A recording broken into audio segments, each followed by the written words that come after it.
One of the things that I remember from my first, in fact, Troy talked about that, the man coming in and helping set up the moral and ethical leadership vision.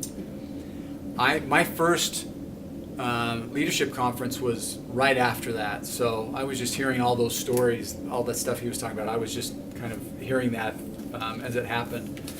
But on the flight to the leadership conference, I'd been given the manual, the Management Society manual, and so I read it on the flight, and it just opened up my mind to what this can be. That there's so much potential around the Management Society and how it's organized, and it has this great structure and everything. And we don't hand out these printed manuals anymore. It used to be Rixa would send you a box of these binders with the manual in it, and we don't do that anymore. It's all online.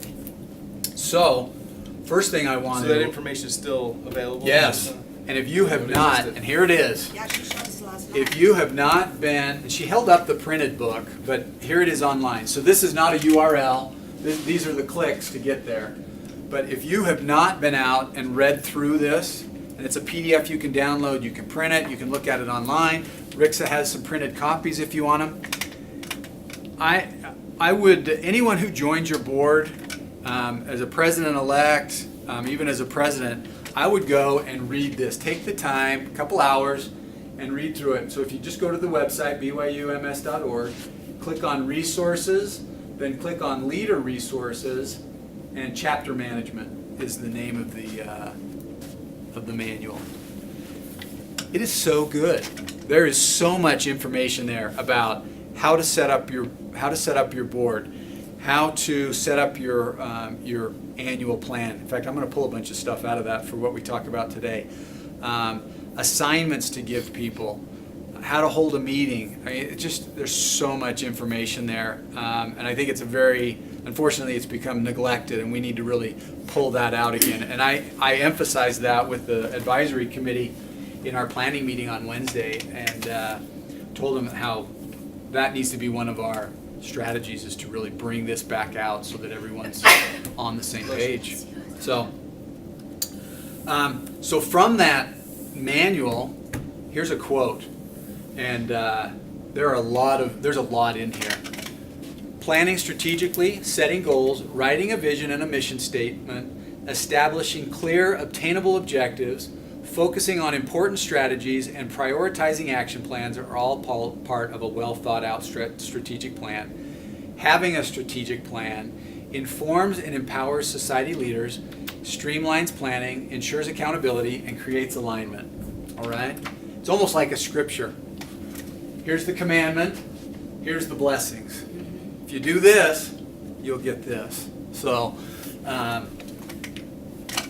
as you set up your plan, and it's even in here, it's spelled out the different levels. Set your goals, a mission statement, and objectives. Then start with your strategies and your action plans. You know, it's that idea, it's that business plan model, and that's really what you're doing here. Is you're setting up a business plan for your chapter for the coming year, right? I mean, that's what a strategic plan is it's that idea. So what I thought we would do today is talk about 4 areas: goals, the yearly plan specifically, accountability, and measurement. And really we'll focus in on the first 2, and the second 2 just kind of come naturally.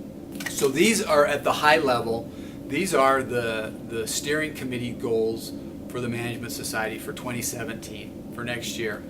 And we've broken it down into 3 areas. One is North America, so these are the North America goals. There's an international, which is great, and they're growing and everything, but you know what? As the Portland chapter president, I don't really care about Chile and Brazil and Europe. Help me with what I need. So I'm really happy that we've broken out so that we can focus in on North America and really U.S. chapter needs, what you need in your chapters. And then there's this other category, so 3 categories: North America, international, and other. And others are important. It's like the Pathway program, employment specialist, SRS. You know, there's a lot of those kinds of things, and they can be brought into your chapter as you are ready for it. But let's focus in on making your chapter strong. And so that's what the North American goals really focus around. And Ken Gibson, who's our North America leader, and he's the president-elect for the whole society, he's really focusing in on these North America goals. So this one sounds a little self-serving, Yeah. right? Increase the number of award-winning chapters. But you know, and I helped work on the criteria, the award-specific pieces of how to get the award. If you are working towards the award, you will have a strong chapter. If you are doing the different areas that we've outlined in the award, those are the things you need to do to have a strong chapter. It's that simple. So while this is a little bit self-serving to say we want more award-winning chapters, for you, if you will pull out that list of what it means to be a Dean's Award chapter, if you can make those part of your goals, you'll be a strong chapter. You know? So think about that. Are those on the website? Of course. Same area. Yeah, go through those same links, and those are all on there. And they're all around, you know, having a president-elect, meeting so many times a year, having board meetings. I mean, they're the basic things that you want to be doing anyway, and so striving for that goal. So the North America goals, award-winning chapters, more people attending the leadership conference. As you go back in your next board meeting, you know, take half an hour, and for those of you who are here, share with everyone else some of your learnings. Make them feel like they missed out. And, you know, because they have. This is an awesome experience. Who can come here? Anyone on the board. Anywhere on the board. Anyone on the Yeah. board. Okay. And you know what? They wouldn't say, if someone just wanted to come that's a member, they would not be turned away. Well, guess what? Put them on the board. I mean, make Yeah, them a board yeah. member. Make them a board member. Put them on a Except- committee. Yeah. But everyone is invited.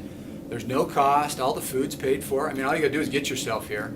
I mean, it's as far as business type seminars, yeah. conferences go. It's as good as Yeah. it's as good as any I've been Yeah. to, and you can spend $5,000-$10,000 Yeah, on these. these I mean, it's speakers are you know really they're really it really Yeah. is good. Yeah. I mean, We bring regardless good of speakers. if you take away all of the quote unquote management society, and just from a business education. And to come and catch the vision, and you know, I started out by telling you about my first trip to the leadership conference, and that's when it just opened up to me, and I said, wow, this is something that can really be important. And you see all these other chapters and people who are doing things and sharing ideas like we are here. It just strengthens those board members and helps them understand what we're doing here.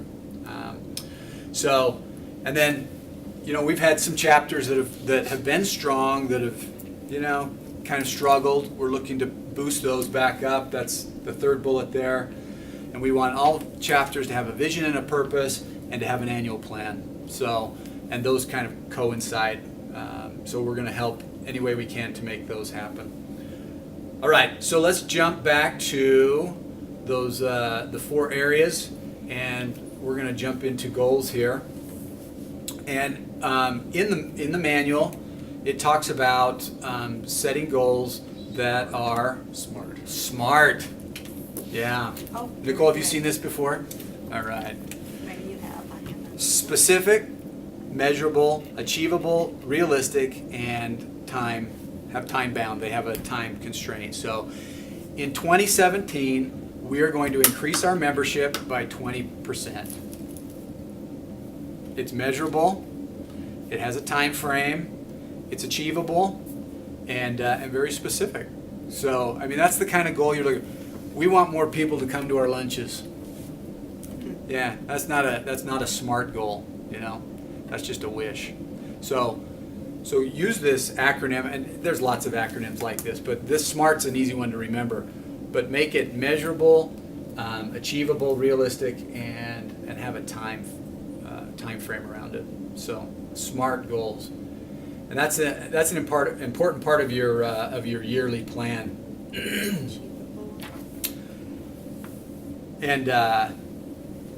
And SMART is actually spelled out in the manual also. So specifically around the yearly plan, my experience, and I want to hear everybody else's too, but my experience is that once a year to bring your board together and to have a face-to-face meeting, longer than probably takes more time than just your standard 45-minute or hour board meeting, but to bring everyone together and spend 2 to 3 hours laying out what are we going to do in 2017 is so powerful and so helpful. I did it at my home. Put my wife, made her an honorary board member, put her in charge of breakfast. And we went usually from 9 to noon, so I didn't have to feed them lunch, I could get them out. But 9 to noon, and we would have time together. I would send groups out, breakouts. We would talk about preparation I have up here. We would do a survey before, see what the members of the chapter are interested in. So this is a time when we could review that, incorporated that into what we're doing. Also, I might give assignments to other board members who are chairs of certain committees to have them come to that meeting ready to talk about what kind of luncheons could we do, what are some venues we might be able to go to, different things like that. What are different fundraising activities, depending on whatever our committees are focused on. And then the third thing here, and we can talk about this more, but just an agenda, have it mapped out what you want to accomplish in those 2 or 3 hours, and make it an effective meeting. Use effective meeting strategies to really move through that time and make it effective. So. My question to you is, did you involve all of your committees in that meeting, or only the executive committee members? I mean, how expansive did you get with including the executive level? Yeah, the committee chairs, kind of keep it at that level. Uh-huh. And then they could bring everything in and then take it out to their subcommittees. There were a couple of people that we specifically invited that, maybe they're on a committee, past president, or somebody we've valued their opinion, so we pulled them in also. Mm-hmm. But yeah, mostly just that executive committee. So, Jeff, how about you? What's your? We've had an annual planning meeting like that every year for as long as I've been involved. The Utah Valley chapter is a really interesting case study. We've qualified for the Gold Award every year I can think of, and our attendance is just doing this. And we'll bring in really good speakers, and people won't come. And we have the largest pool from which to draw. Yeah. And it's a weird thing because we do all these things that you would consider best practices, but we don't get. And we'll talk to other people. Oh, that's great, you're doing that, and we're like, but we're not getting the results. So that's all we really care about. Not that we don't want to just say we checked off the box, we did these good things. Right. We have our annual planning meeting. We do it over lunch, and it lasts for like 3 or 4 hours, and then there'll be we'll tie it to golf, and anybody on the board that wants to golf can go play 9, and then we'll bring the spouses of the board members in for dinner after that, and sometimes we'll do it at a restaurant, sometimes we'll do it at somebody's house. So it's like an all-day affair. That's, yeah. We had to kind of try to trim it down because people are like, I can't give you that much time. Right. Yeah. And you get different people at different times of the day. I don't think we've had the whole board for the whole time. And the part we really care about is the planning, the 3-hour block that we're planning. And we're making some really big changes, and we had some good progress at our planning meeting. We're going to see how that works this year. So it was a useful thing to do because we were able to have some productive discussions. We'll see what it actually turns into as we implement it. Well, that's interesting. What time of year? When do you have your big planning meeting? Usually July. Oh, really? Yep. We have had an event every month, although they're of different types. They're not always a lunch networking event, except for in July. Mhm. July we tend to take off because so many people are Yeah. traveling that we just don't count on getting a good attendance. So we've used July as our planning month. Okay, good. Larry, when do you hold yours? November.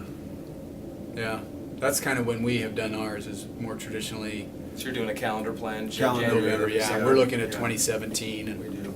going out that way. So We don't have enough days of good weather in Spokane to sacrifice a July. Sorry, we do it when it's raining in kind of November. Portland We too. do it when it's raining. Yeah, nobody wants to be indoors. So, how about BYU Idaho? What are you guys planning? Or?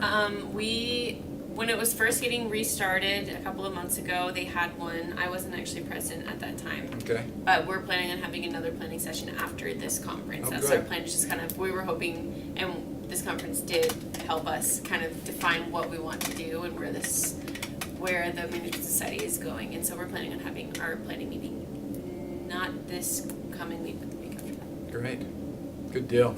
Good deal.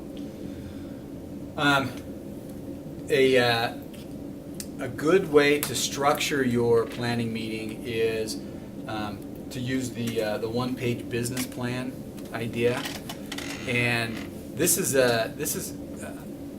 it's actually a formal thing, but Joel DeCuster, who was the president a couple of presidents ago of the society, he brought this in, and it really is nice for our organization as a way to structure your discussion and to come up with your yearly plan.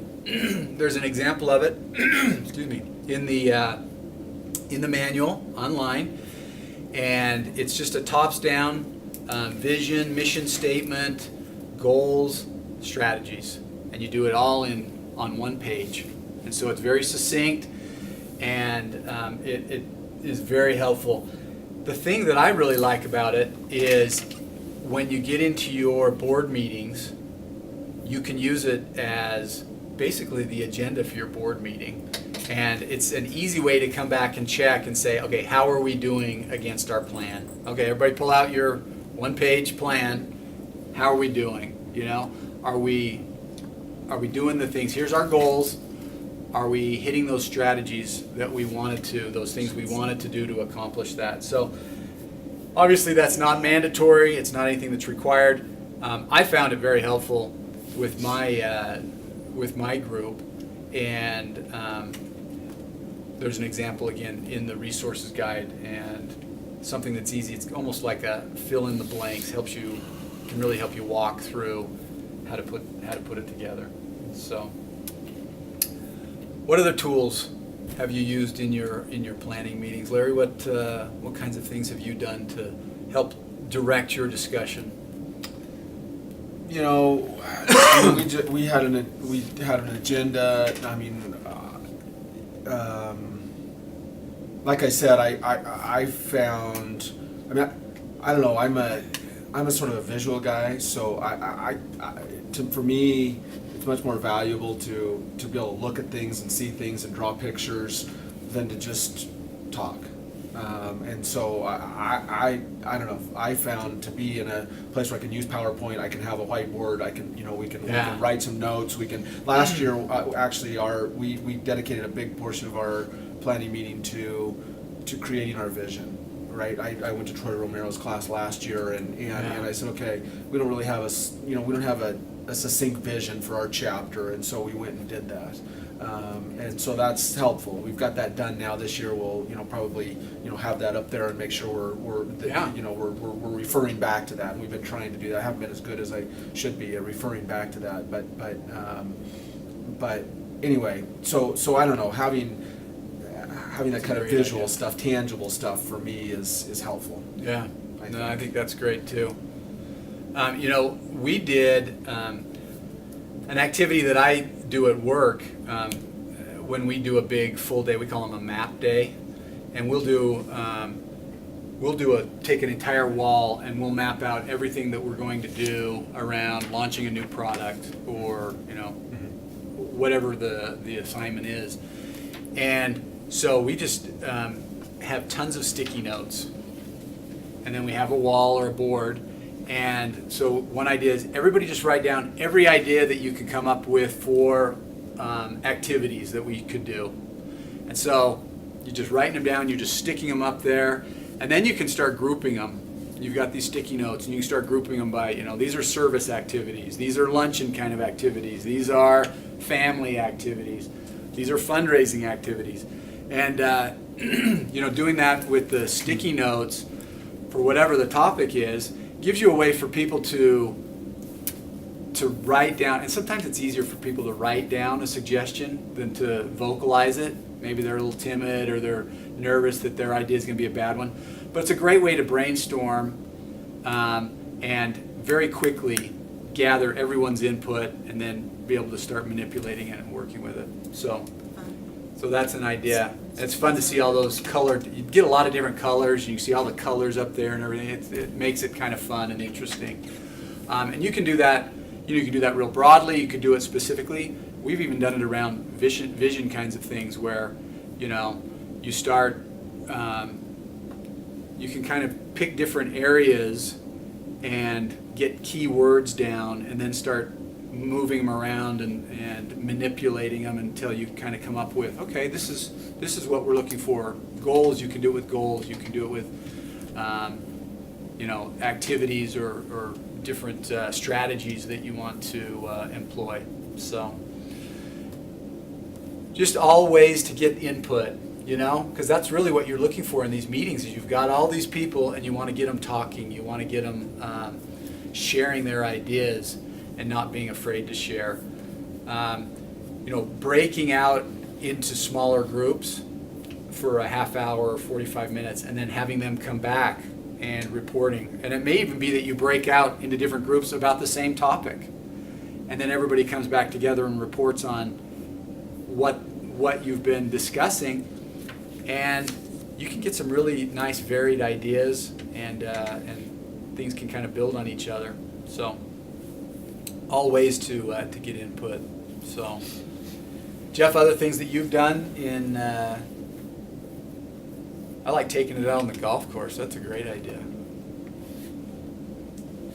No, I don't have any other good suggestions. We've used whiteboards, we've used PowerPoint, we've used Google Docs to start kind of putting concrete terms on some of the ideas we're discussing. Like we changed our membership categories and what each included, and so we'd create a spreadsheet there where we're putting it up there and everybody could see it, and we're inputting our hard costs and how does this impact the bottom line. What's this look like throughout the year, and what services should this member get? So we've used technology. I like this idea of the map day. I think we're going to probably need to implement that soon, so we can stimulate some more. I think it sounds like a great brainstorming to planning tool. Hey, well, we only have a couple minutes left. I just want to hit a couple of more things.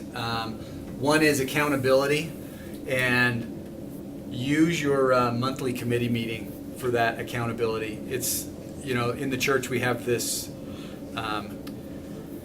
Report. return and report. It's lost the word, but principle of return and report. So use your board meetings for accountability and use them to send your subcommittee people off to go work with their committees and then bring that back. Your board meetings, and this is kind of a whole different topic, but your board meetings don't necessarily need to be a lot of brainstorming. They should be a lot of this committee bring in, here's what we're going to go do, and everyone else is nodding, and maybe there's a suggestion or two, but it's not like, we need a luncheon for next month. Anybody know somebody? Hopefully your subcommittee for speakers is taking care of that. And this is a great way you can pull out your annual plan, whatever format you put it in, pull out your annual plan and make sure that you're hitting those items, that you're achieving your goals, and that new ideas that are coming in are within your scope, because you will get bombarded by all kinds of stuff. There's lots of different directions you can go, but if you have your vision, stay true to it. Can I ask you a question about that? Yeah. If you're having committees handle or having their own meetings and come up with a lot of ideas and then bring those to the board meeting, how do you Say yay and nay or something. Yeah, we've used our board meeting for more decisions like that, because we found that when we've sent the committees out to do it, like the event committee or the membership committee. A lot of times they'll come back with ideas that don't reflect other perspectives that need to be taken into consideration, like from the other committees. And so they'll have put time into it, they'll have invested in it, they'll have bought in to Yeah. their idea, they'll bring it to the board, and we're like, well, that doesn't really jive with this, or that doesn't jive with this. The perspectives the other committees represent, and then it's just kind of a mess. So how do you delegate that without losing control? Maybe they're not even using their vision statement, even though you remind them to. Or a lot of times there's coordination that is helpful. So how do you have effective committee meetings so that you're able to be more productive in the board meeting? That's a good question. I think you kind of touched on these, but I think when you send them off with the assignment, maybe a little bit more preparation beforehand, and maybe you talk about the assignment in the committee meeting before they go off to their subcommittee. You know, in the board meeting, you talk about it so that they go into their committee meeting better prepared, understanding what's going on in the bigger picture. Because that's your committee. So you've got your board, and then each committee chair, they need to have the bigger picture, and they ought to be getting that in the board meeting.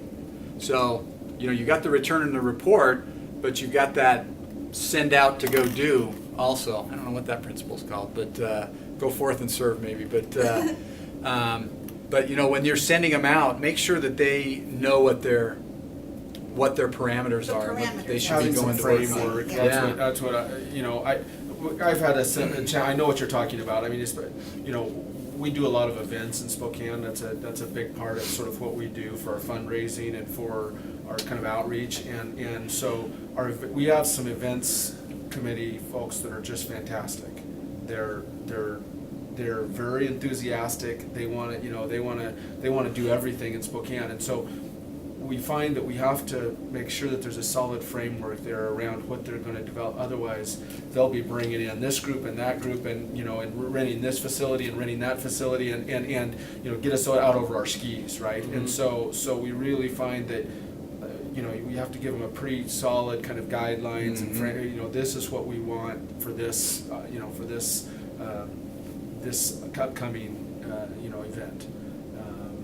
Yeah, they put all that time and effort in, and then you have to kind of And squelch it. I and did they're really discouraged. recently I did Don't have wanna to do that on one that they talked about. They were gung ho about bringing somebody back that we've had in the past, and it didn't do as well in the past, and they weren't aware of all of the financial side on the backside, and I hadn't been fully aware of it either because it was from a few years ago, right? And so when we kind of brought it up, when she brought that to the committee, everybody went, well, that's not maybe such a good idea. And so anyway, that it was kind of frustrating for her. So I guess just making sure that we give a good sort of guideline.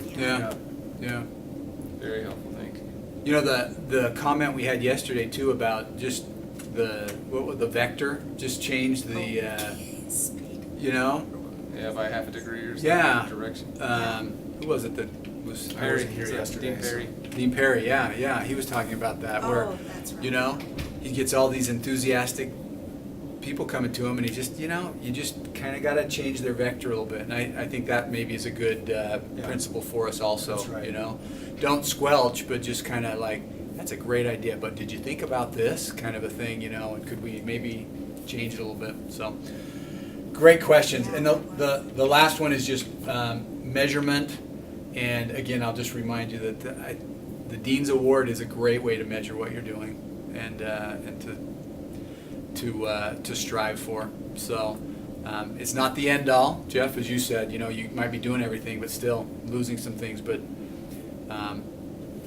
it's a great way to help you with a framework, and then you can calibrate around that and figure out what your specific chapter needs. And that's another great aspect about the Management Society is every chapter has their own needs. It's just different location. We tried meeting every month, and we just couldn't do it. We just, as a chapter, we found that every other month was the right cadence for us, and we were super successful with that. Where every month, totally failing, but every other month, that was perfect amount for us, and got us to where we needed to be. So, everybody's just different. there's just a personality to every chapter, and you have to understand that and act accordingly. So, all right. Well, we're already a little bit over. So,